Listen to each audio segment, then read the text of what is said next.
OK, takže čus lidi a vítám se u dnešního videa.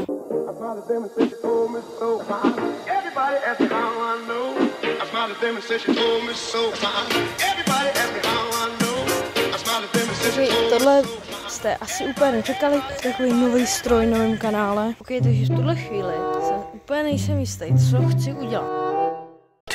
2000 years later.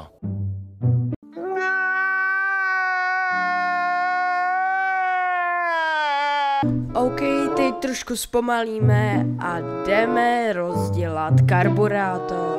A jdu právě teď to asi celý vyčistit a rozdělat. OK, tohle jdu dále, napište mi, jestli chcete tyhle timelapsy.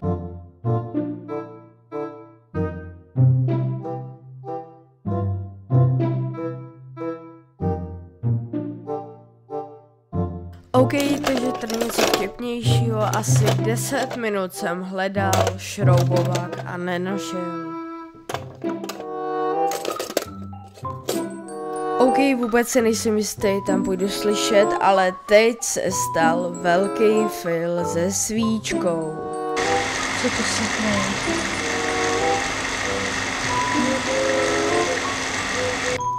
Pokud byste nepochopili, co se stalo, žádná fajfka tam nebyla, ale byl tam prostě taková ta pružinka z prádlových kolíčků, prostě úplná blbost. Prostě tam nebyla fajfka, nechápu proč.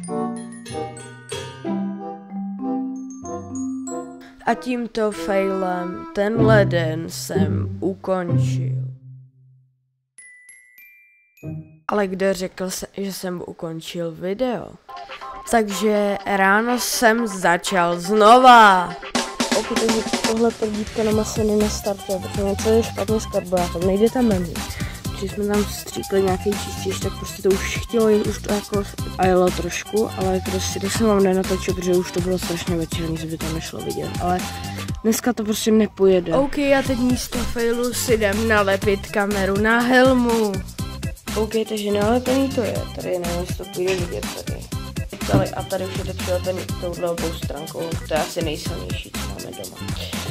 Je to přilepený a vidím, jestli v tomhle videu nebo v příštím videu, takže asi příští video, možná nějaký bonus třeba.